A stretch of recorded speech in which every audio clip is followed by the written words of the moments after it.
Today we're diving into a bowl of pure comfort with my ultimate chili recipe. I'm Rose Oatley. Let's get cooking. Before we dive in, we'll need to chop and dice half of a large onion and mince 4 garlic cloves. It's time to fire up the heat. I'll be using my Dutch oven, but feel free to use your favorite soup pot. I'm adding 1 pound of ground beef and 1 pound of ground sausage. This combo will make our chili rich and hearty. We want to brown it. Make sure to break it up into smaller pieces. My handy meat chopper does a fantastic job of this. I'll drop a link in my description for my YouTube viewers and in my bio for other platforms. Once the meat is nicely browned and cooked through, it's time to remove it from the pot temporarily. This allows us to keep all those delicious drippings in the bottom, which will add even more flavor to our chili later on.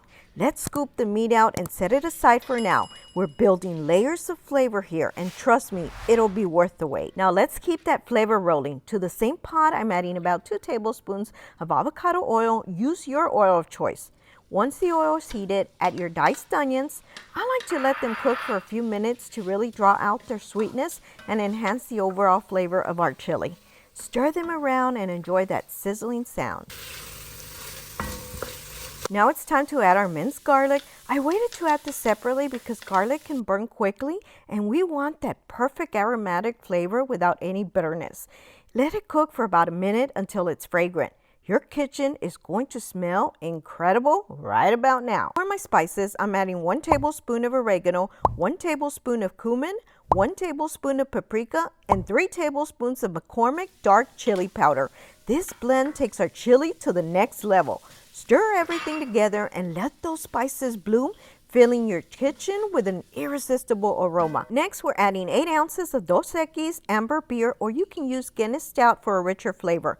When we cook with beer, the alcohol cooks off, leaving behind rich flavors that enhance our chili.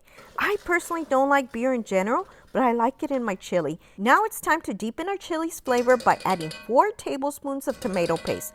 Make sure to give it a good mix to break it up and incorporate it fully into the pot. This will help it blend with all those wonderful spices and beer we just added. Now it's time to bring back our beef and sausage into the pot. Give it a good old mix to combine all those flavors. Next, we're adding 2 cans of diced tomatoes. The tomatoes will add a nice acidity and freshness to our chili. Then pour 2 cups of beef broth. At this point, you can stop here if you prefer a thicker chili. Personally, I like a little more broth, so I'm going to add an additional cup of beef broth. I can always add a little cornstarch slurry later to thicken it. Now it's time to add 2 cans of drained chili beans. Any kidney beans will do. And for those of you who might say beans don't belong in chili, I say, come on guys, why not? Beans add texture, heartiness, and a wonderful source of protein. Plus, they also soak up all those amazing flavors, so don't skip them. Now let's season with salt and pepper, and this is to your taste. Cover your pot and let it cook on low heat with a lid on for 1 hour. Then come back for a couple more steps. After an hour of simmering, it's time to sprinkle in 2 tablespoons of light brown sugar. It will help balance the acidity of the tomatoes and enhance the overall flavor profile. Just a touch of sweetness can make all the difference. I also made a slurry by mixing 2 tablespoons of cornstarch with some water to thicken our chili and already added it in there. Now we'll continue to cook our chili without the lid on low for 1 hour. This slow simmer is going to melt all those incredible flavors beautifully.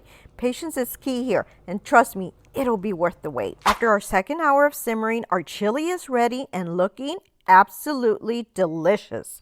Let's go plate. For my toppings, I like to add a little bit of shredded cheese, a dollop of sour cream, some green onions, and a slice of jalapeno. Whether you're looking to warm up on a chilly day or impress your friends at the next game night, this chili is the perfect recipe. It's time to dig in.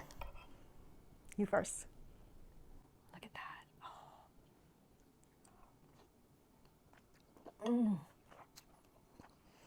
that. This is so good, so flavorful. This is the best chili you'll ever have. Be sure and give it a try. Now you can serve it with cornbread, but I personally don't like cornbread, so I'm serving it with French bread spread with butter. So good. I just love to dip it in here.